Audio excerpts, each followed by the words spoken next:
Hello guys, so let's talk about dissolution of marriage in Nigeria. Dissolution of marriage simply means divorce.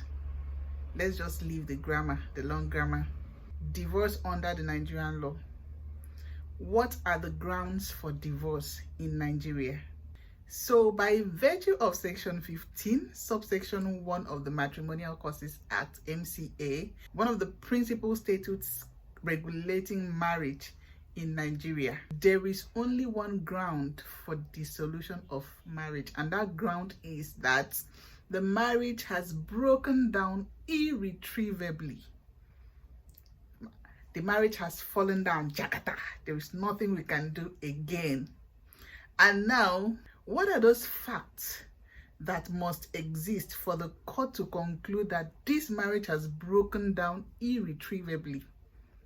So section 15 subsection 2 goes ahead to list the facts that must exist for the court to conclude that this marriage has broken down irretrievably.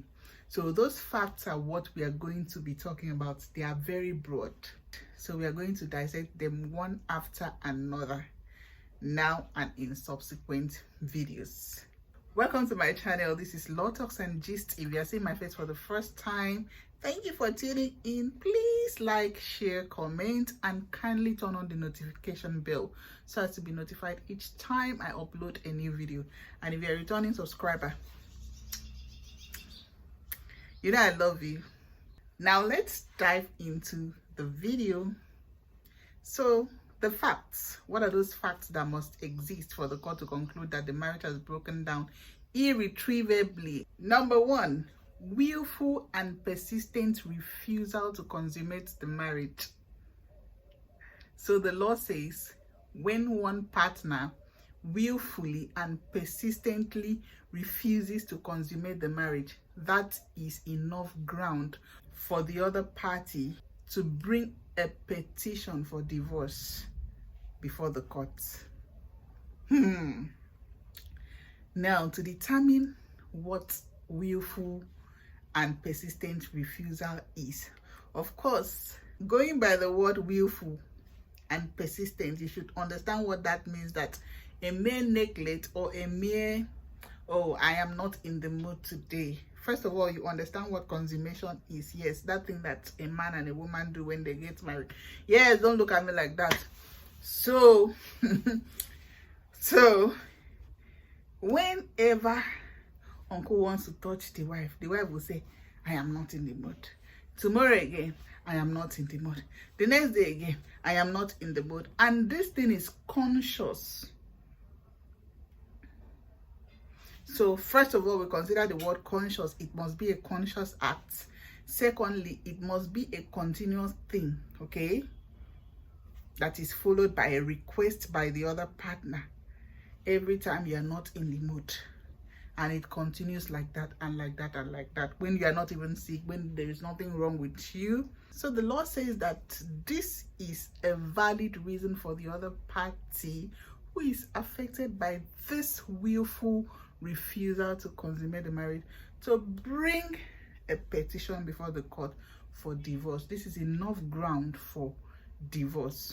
And please note that before this petition is brought before the court, the marriage must have been more than 2 years. The couple must have been married for more than 2 years. I think I've talked about the 2 years rule, that no matter what happens between a couple, the law does not allow any marriage that is under 2 years to be dissolved. None of the partners is allowed to bring a petition for divorce before the court under 2 years of marriage. That is the 2 years rule. I've talked about this in this channel, except in an exceptional circumstance. What is exceptional is a matter to be determined by the court, not you. So the court will look at it and say, oh, this circumstance is very exceptional. We can grant this petition for a marriage under 2 years. Maybe something that involves life and death. Maybe something very, very exceptional. So just note that before you can even come before the court stating either of these grounds, your marriage must have been more than 2 years. Let's continue. I'm not going to explain all the facts today. They are very broad. Like I said, I'm going to just mention the remaining ones. In subsequent videos, we are going to dissect them one after the other. The second fact is adultery. Now let me read section 15 sub 2 of the Matrimonial Causes Act. Not only adultery, okay, that the other party finds it intolerable. This party has committed adultery and the other party finds it intolerable. So section 15 sub 2 sub B says that since the marriage, the respondent has committed adultery and the petitioner finds it intolerable to live with the respondent. So if the wife commits adultery and the husband finds it intolerable, I hope you understand the provision. So a wife may commit adultery and the husband can tolerate. That's that. But if the husband finds it intolerable to live with the wife, he can bring a petition for divorce before the courts, and that will be enough ground for a divorce. So number 1, we mentioned willful and persistent refusal to consummate the marriage.